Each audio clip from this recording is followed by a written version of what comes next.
Elon Musk and the fight right now with Steve Bannon. This is just absolutely fascinating in terms of who's winning and some of the other behind-the-scenes fights that are happening right now. Let's put this up there on the screen.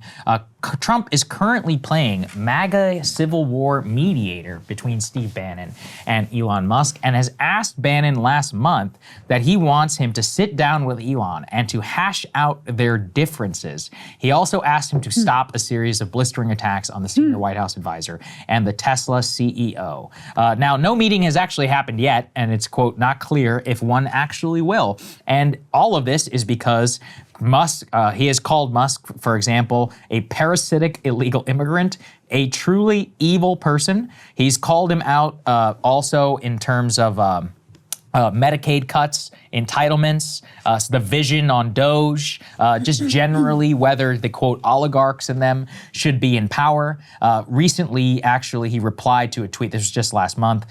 Ian Miles Chong tweeted, Steve Bannon is just mad Elon's getting all the attention for doing a damn good job with USAID. Let Hegseth manage the DOD. Elon replied, Bannon is a great talker, but not a great doer. What did he get done this week? Nothing. So, okay. Send in your 5 bullets, Steve Bannon. Yeah, and so Steve Bannon, you know, even told the New York Times, quote, he's still not a populist nationalist, he's a globalist, and, quote, he and I have a chasm that is probably insurmountable. Thought it was absolutely interesting because at the very same time that this is all playing out, we're getting a lot of indications of, like, who's winning this. You're talking in your monologue, Krystal, about Elon basically, you know, getting huge support from the president of the United States, saying that he's going to go out and buy a Tesla today to prop up the stock after it lost like 15% of its value just yesterday. I think it's erased all of its gains from the day that Trump got himself elected.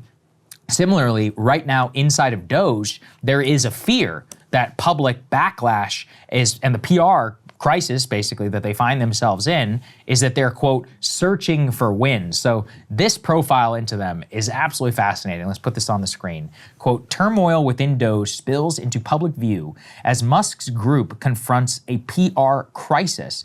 Elon Musk's DOGE is hunting for wins as it races to finish slashing the federal bureaucracy and move on to more, quote, constructive work of building digital tools for the government. So there is a feeling, according to this, you know, insider account from DOGE, is that, quote, I think everyone there knows they need to do a better job of telling the story, and that's going to be a big component of the next phase of DOGE, leaning into storytelling and showing the wins and not having the story told for them. They have had, obviously, issues navigating this just with the DOGE account, claims of things that were cut, having to bring people back, a lot of it having to just do with the chaotic nature of Elon himself. But more broadly, I just thought it was interesting because they are starting to feel pressure, at least from the outside and possibly from the inside as well. Elon did an interview yesterday in the White House where he said he would stay on with DOGE for at least another year, or he said he wants to. And he said, I would like to cut up $1 trillion if we're not stopped. Thought it was an interesting line for him to throw out there. So maybe he's feeling pressure as well.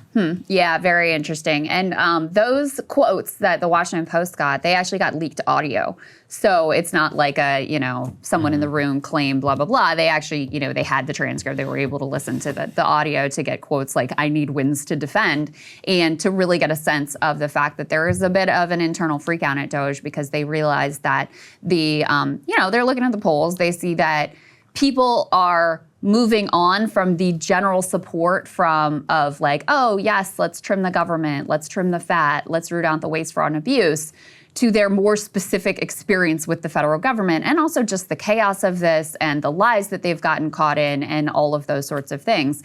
There's also some interesting notes in this article as well about how some of the things that they've been doing have been incredibly counterproductive. So, you know, before Elon Musk and DOGE came in fact, they took over this digital service agency that did some of the things that Musk claims to want to do about making government technology, quote unquote, more efficient. And so one of the things they say here is Musk has repeatedly criticized Social Security, one of the government's most popular programs. DOGE staffers have been working inside the agency, but an effort to give the Social Security website and services a user-friendly digital overhaul was already underway at the U.S. Digital Service until Musk pushed out the team working on it. So they actually were already working on a thing that he would want them to work on, and then those people were pushed out, and so now they're starting from scratch. I mean, it just, again, shows like the nature of just coming in thinking you know everything. And also, you know, the focus from Elon has been much more on this sort of grandstanding and throwing his weight around and really crippling agencies that his companies directly interact with than I think a focus on these, how do we make things actually more efficient? How do we make the tech profile of the federal government, which Lord knows it needs an upgrade, no doubt about that, that they could actually deliver on that. One of the other things that I thought was interesting here is, remember how originally they had been attacking the digital like e-file system that goes around TurboTax so that people can directly file their taxes with the government, which saves them money. I mean, the TurboTax is basically like a cartel that was forcing you to use their product. And so they had developed this way to file directly with the government and avoid TurboTax and saves you money, et cetera. They initially were attacking that. Now they're saying, you know what, maybe actually because this is a popular program, a good thing, maybe we should expand that so that people have some personal sense of like, okay, I can see how this is benefiting me, versus right now, everybody's just seeing job loss, you know, and really callous mass job loss, national parks getting screwed over, the FAA being attacked, veterans being fired, Social Security under assault, et cetera. So yeah, it was kind of interesting that they realize that they have a bit of a PR problem. Just to go back quickly to the Elon Bannon thing, I mean, I do think that this relationship is really important to watch, and because they represent, you know, the sort of like two distilled ideologies that are in competition right now in the Trump administration. And, you know, thus far, to your point, Saagar, like Elon's ideology has obviously been winning out. There's no guarantees that that continues to be the case, but that is certainly the case today. I did notice, Emily recommended I listen to Bannon on Tim Dillon's show. I don't know if you listened to that. I haven't listened to the full. I saw a clip. I listened to it, and I did note that it's not that he wasn't critical at all of Elon, but he had definitely dialed back his criticism.